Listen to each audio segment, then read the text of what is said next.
Hi and welcome. This is the 90-Day Website Mastery Podcast. It's episode 6.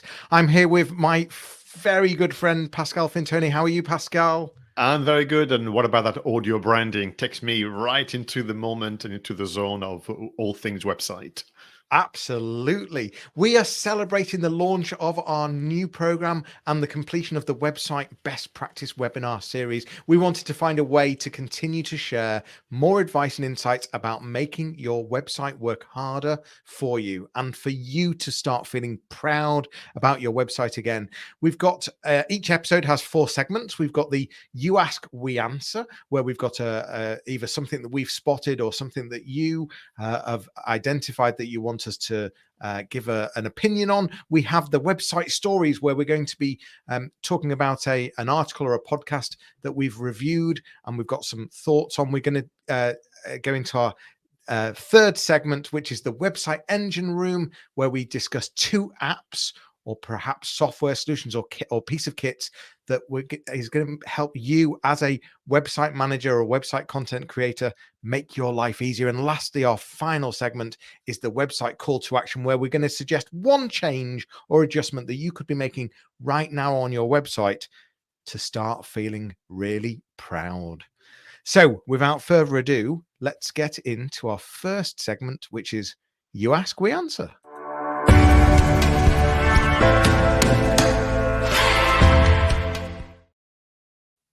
Okay, thank you very much, Jonny, for this introduction. And we're going to have a bit of a theme going on in this episode. Search, Google, SEO, you're going to see very, very quickly.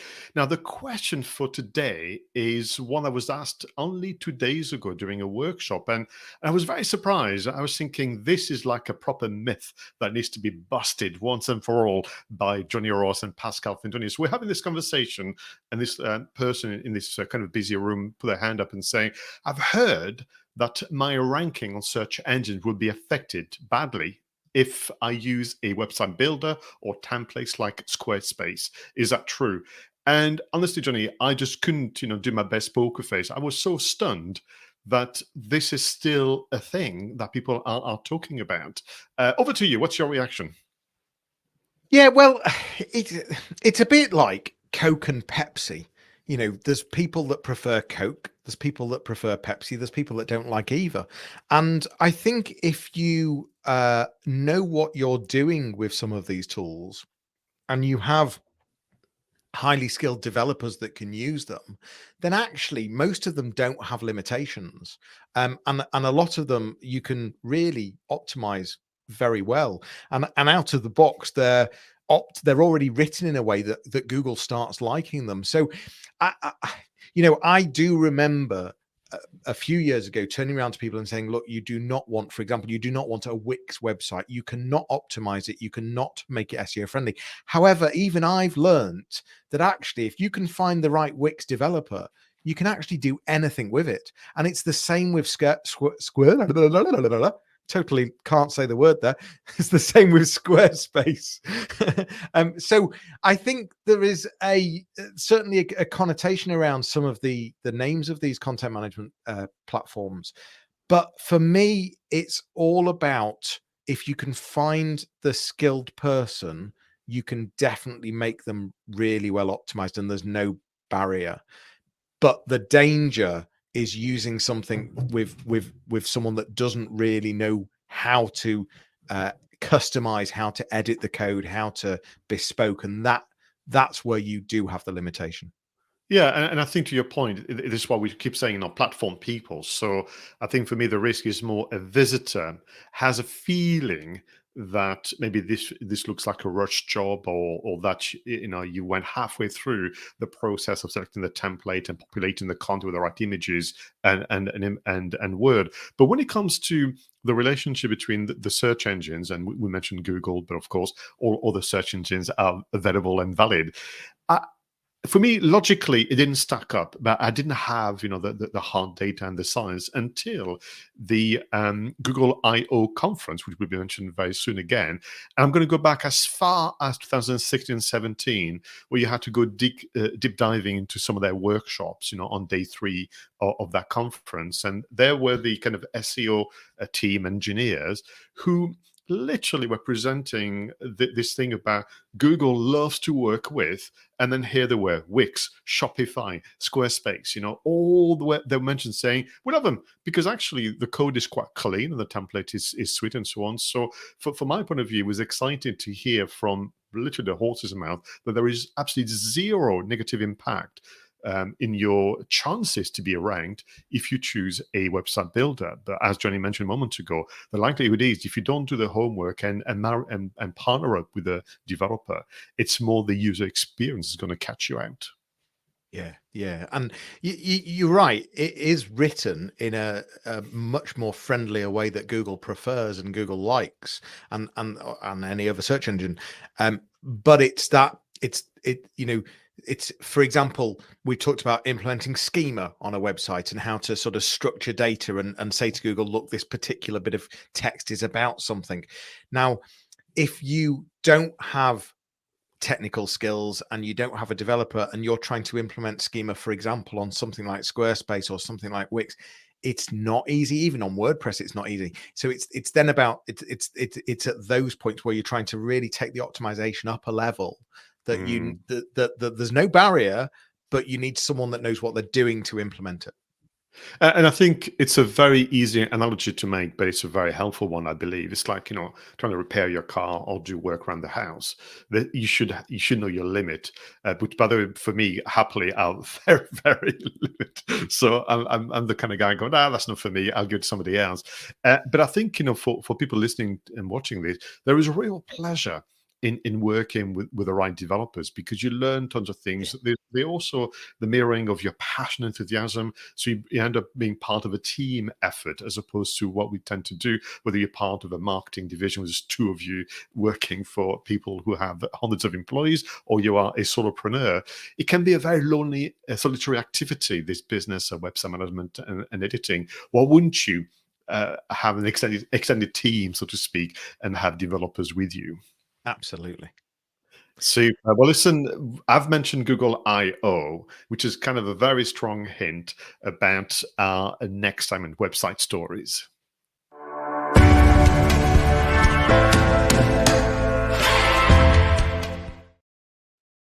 Okay, so this is all about the one article, the one podcast infographic that can help us really explain a bit more what it means to be a website manager in today's economy. We're going to go for literally a full day conference. So Google I/O, if you don't know it, is a kind of yearly get together where the heads of departments at Google reveal their plans for the future. It can get a bit lengthy sometimes. It can get very technical, but if you're patient, they essentially reveal some very interesting insight into what's coming around the corner. And then we, as being forewarned, we can make some adjustments accordingly. So I put the links, Jonny, in the show notes for the full day conference, but there's also a link to a very specific spotlight, which is about search and the search experience for us moving forward and the use of AI. So let me give you a quick overview, and then I'll invite your reaction. So you'll be familiar, no doubt all of you, but it's kind of timeless. Google's mission to organize the world's information to make it universally accessible and useful. And Sundar Pichai, the CEO of Google, began his introduction. I always does a very good exec summary. It's very quite good to learn from that. They want to make AI helpful for everyone, but more importantly, free to everyone. So I think there's a bit of a dig there as some other brands in the marketplace, but they want to do so by retaining user trust above anything else. Then he introduced Cathy Edwards, who is the VP of engineering at Google, and she was explaining what's going to change in the coming weeks and months when they're going to bring essentially the search service that we know today with their what they call generative AI, which is a phrase we're going to learn to hate because it's going to be repeated time and time again, generative AI. And what does that mean? So very, very soon, what we're all going to see, if you can imagine in your mind's eye, because I'm sure you use it all the time, the typical search results page on Google, And at the top, you've got the tabs, all news, videos, flights, books, and all that kind of things. There's going to be a brand new little tab on the left-hand side, which is called Converse. And this is essentially you with the ability to have a conversation with Bard, which is the kind of AI machinery behind the scenes. And the demonstrations are really quite impressive. It's almost akin, Jonny, to remember the demonstration of using voice to do searches, where you can simply speak. Well, literally, you're going to write the way you speak with a very, very long, very convoluted questions, and AI and machine learning will make sense of it and start to have an exchange with you. The one that is fascinating to me, and the very strong hint about SEO, content marketing, and website management, is the ability to have an answer, from Bard, and then you can ask follow-ups. But here's the thing: when you look at ask follow-ups, it also gives you suggestions about what the follow-up questions might be. And of course, when you click on those, it gives you results from the interweb, web pages that we will be crafting. So hit number one, and reaction number one from you, Jonny, this business of having conversation with the machinery, but eventually you are pointed to a web page who's taken the trouble to go for what I would call the long tail Q&As. I think this is the way forward. There's no question about it. I think it makes perfect sense. And there's been enough testing and trialing of tools like this, even just chatbots on websites. And even if you just have a look at customer service in general, so much customer service has moved to platforms like WhatsApp. So if you look at some of the big brands, they're all using, a lot of them are moved to WhatsApp. Half the time, are you chatting to a real person or are you chatting to a robot? But the point being is that you're in a conversation a lot of the time now. And would it not make sense for you, when you're using something like Google, to not just find a particular, let's go for something really simple, a particular restaurant in a particular location, but actually perhaps you want a particular restaurant in a particular location that is a particular price that has a particular cuisine, that has a particular level of reviews, whatever it might be.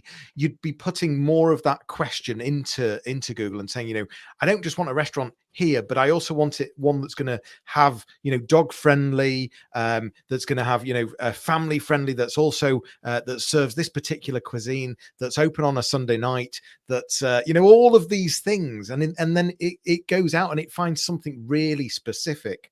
So what all of this tells you is that it's even more important to do all of those basic things of helping Google understand what your content is, what the context of it is, and all those data points around it in terms of the trust, the reputation, the reviews, all of the things that people are saying about you. And if no one's saying anything, well, that's a problem as well. So a lot of businesses are worried about getting negativity. Well, I think the bigger problem personally is actually having nothing, because if Google's got no data, no third-party data at all, well, how's it going to use you? Well, I think this just really builds on where this has been going for many years. Yeah, and right now there are ways and means, obviously, for people to use Google by having features like people also ask, and people also looked for. You and I mentioned, on the webinar, using the Google Suggest or Instant, where they complete the questions for you. It's just been building towards that. What is interesting from the point of view of the future search experience is, if you think about what you do now, if you dare change the search term, it starts again. It's almost like a refresh, and you lose the history of your search. Here, basically, it builds on its like a chat, to use your example of WhatsApp. And the information that Google's going to use to display sometimes as overlays, it's almost like a series of cards that's going to overlay over the main search results page. They use data sets from Google Shopping and Google Maps and Google Images and Google News, all the things that I've been talking about. This tab on the top of the screen is your Google CV. How much do you occupy that page against at least your name, your business location, and of course your occupation. So I think it's about this idea of being explicit and no longer implicit. I'm going to close on this announcement that they made, with regard to the search experiences. So let's say you found maybe the solicitor that you want to deal with, the IT company you want to deal with, to use a B2B example, or you've used the new way of searching to be better at selecting somebody.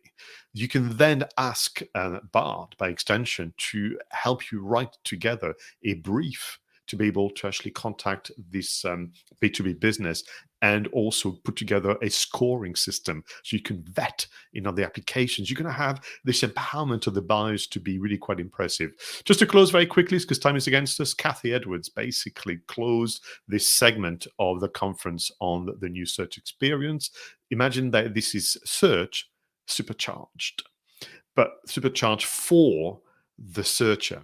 And we as businesses have got to act now. We've got a window of 3-4 months before this becomes the norm. And if you've not been active in your content effort, you need to be very, very careful, because this is yet another movement away from you from the goalpost.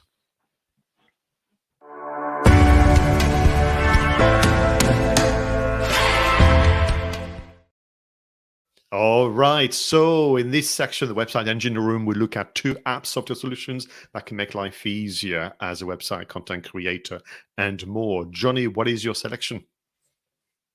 This week, I am highlighting Zoho CRM. Now, listen, there's loads of CRMs out there, and I'm not necessarily fixed to Zoho by any means. But if you are looking for a really good CRM, then you need to be looking at something like Zoho. I don't know where you are on your CRM journey. I know that there's still a lot of businesses out there that maybe they have one, but they're not using it very well, and it's not integrated very well. And the sort of data that they have is still a complete and utter mess, to be perfectly frank with you. So this is about trying to find a CRM. This is about a customer relationship manager that is going to really help you understand your customers, your clients, your potential customers, your leads, your deals, all sorts of different things, to understand, where they came from, what's the conversion, how are you going to keep them engaged, what's the whole customer journey. And tools like Zoho have so many add-ons where you can add automated email also, there's a list of like 20 different add-ons they have, all the way through from marketing to sales to accounts, all sorts of different things. So I think the big tip for me is trying to think of how you can connect your website to some kind of CRM so that the whole thing is seamless, so that when someone fills out a form, makes a phone call, sends an email, that the whole journey is fully understood, so that you can really market to them at every single touch point and start segmenting from day one. That's the key thing for me. That is so fascinating, because only a few days ago I had a conversation with a client, because CRMs, I grant you, sometimes they're not particularly appealing as a platform and a device. You kind of go in there and they're just, for some, a configurated version of an inbox, but we experienced firsthand the power of CRM from the point of view of a handover. So this client had essentially someone new joining the company. And as part of the induction, they want to, of course, understand their current customer base and then prospects and so on. And with that, a CRM would have been such a convoluted way to gather the information to begin with, to then present it, to then have a conversation. What was possible to do as part of the inductions, to let the individual study the CRM to get just a first impression, so that when they came to the meeting with the sales director and the MD, he was so much more efficient, because he could ask questions about actual customers. They could say, "Oh, have you thought of this and that?" And it was already giving this individual a sense of, I'm making a valuable contribution. I've just began. So I think for me, it's also its absence versus its presence. What I know is, because I spend a lot of time, and other times still as an employee, the many failed attempt at getting a CRM, embedded. And I think you've got to think this through, and you've got to do your needs analysis, and you've got to do a matchmaking exercise, like you said, with Zoho and all the others. There's so much you can do. Perhaps you should start with a watered down version, get it embedded, and almost becomes an essential, and then you Yeah. can grow. Yeah, although I think that's where the mistake happens, because I think I was about to say that don't scrimp on the CRM either. So where there's different levels of CRM, of different levels of packages, actually you need to be thinking right from the get-go of how you can integrate as much as possible. So, for example, a lot of people don't think there's a big need to fully integrate your emails, sending and receiving every single email into your CRM, and they sort of think, well, we'll just BCC the important emails, and that'll save us X amount of money, and we'll use a cheaper CRM to do that. But actually, all that does is create more issues later on, because there was no definite process on which emails should be BCC'd and which weren't. And so it's a little example, but what I'm trying to suggest is the lessons I've learned in business, and this isn't just CRMs, is don't scrimp. If something costs something, but but it can add value, don't put it off, because I've found in business that all that happens is 3 years later, that's when you realize that you should have been paying it. And there's that light bulb moment. Why wasn't I doing this 3 years ago? So, be cautious in not spending money. Oh, indeed, indeed, and to your point, this back to the needs analysis. This is where the pain points are. This is where there's friction and irritation. Let's find a solution that can remove that. Talking of maybe irritation or sometime overwhelm, clearly the theme of our sessions around content creation and creating a great website experience. And what I know is that people come up with ideas all of the time. You can have meetings, by all means. You can have content meetings, or a term that I absolutely detest, ideation. It's going to be as annoying as generative AI. And so where do you capture this? More importantly, how do you make sure that the team can have access to that? So you could argue a close cousin to the CRM system is Trello. So Trello is this incredible kind of information board and project management board where you can organize your information, your stages, your flow in a very visual way, because it's not for everyone to have something that is akin to an Excel or something very, very similar.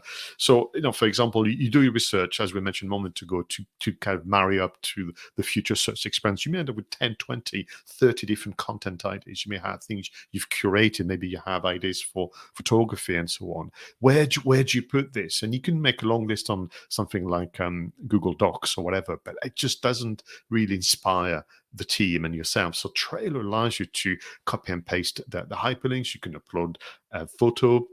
You can make annotations, you can even put some tasks and so on. So again, there are many other platforms available out there. It's just one that we've settled on with my customers and myself with the work that we do. And it's just this idea of, use it as a journaling of sort. Drop, copy and paste the hyperlinks, everything you're going to find, because like you heard a moment ago from Jonny, a month later, when it's time to get on with the content marketing activities, you don't want to have to be using memory, or, God forbid, go through a very lengthy, busy, particularly unappealing Google Docs when you could have something that is very visually stimulating. So Trello is my selection for the website engine room. Yeah, I think that's a brilliant idea. I like Trello a lot. I like the cards. I like the organization of it. It just helps you it helps you empty your brain in a way, and just have one place to be able to project manage and keep an eye on all your different projects and all the different ideas. For 1 minute, I thought you were even going to mention blue sky thinking, but you didn't. So that was good. Didn't. I did instead. Should we go to our next segment? Let's do that.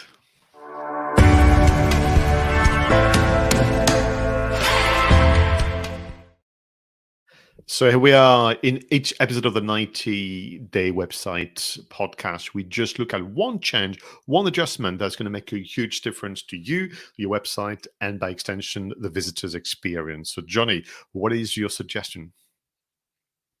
Well, it sort of continues on what I was just saying about spending money, actually. So this is about not going too cheap on your hosting. So we, as business owners, we're always thinking of how to save money.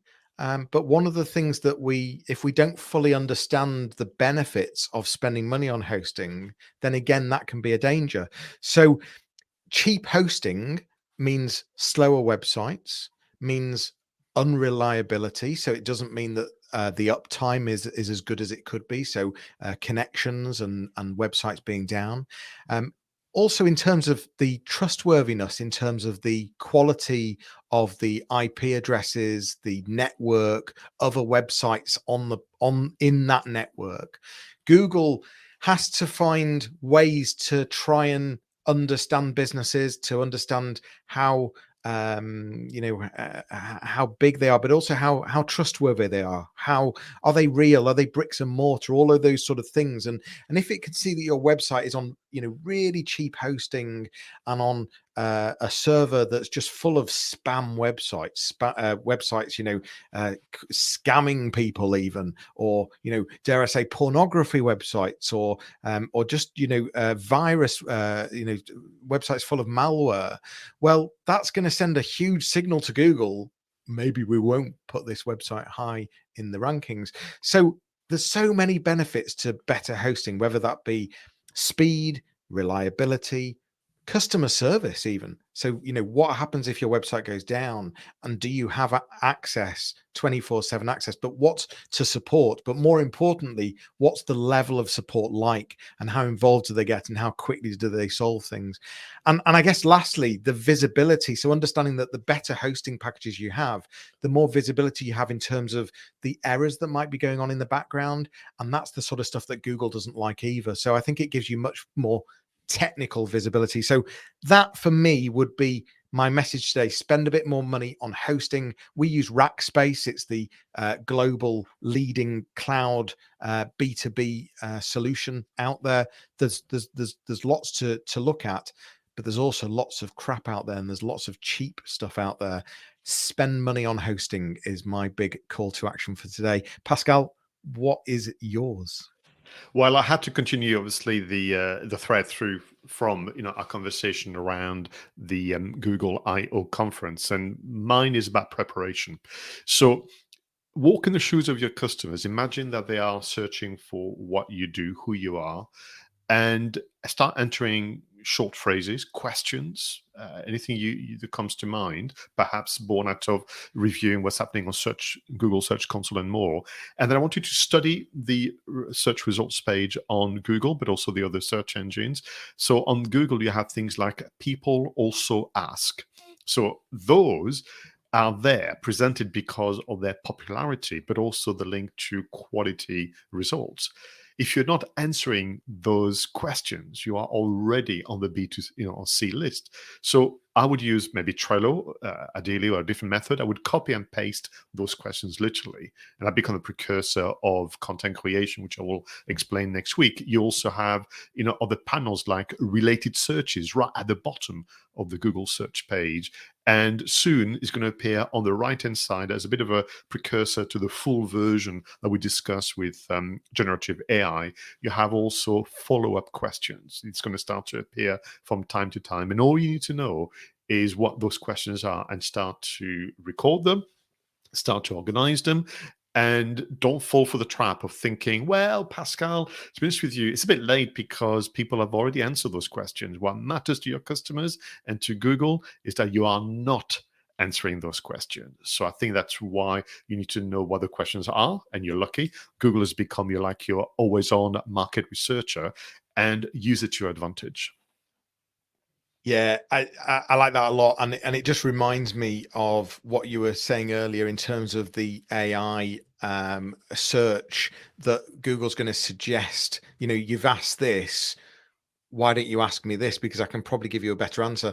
But it's all about the content, and so you've got to be prepared as a business owner or a marketeer or head of marketing to be able to make sure that you have positioned your organization there with answering that sort of content. Great suggestion, Pascal. Thank you. Super. Thank you very much. And that is the end of episode 6 of our new podcast series, the audio companion to the 90-day website mastery program. For more information, please visit 90daymarketingmastery.com, and you'll be able to book your discovery call with either myself or Pascal. We'll be back with another episode. In the meantime, feel free to send your questions, share your preferred app and links to your website once you made the changes we spoke about, and we would love to give you a shout out. But Bye for now, everyone, and we'll leave you with a fun video and audio montage whilst you go through your notes and take actions. We'll see you all soon. Take care.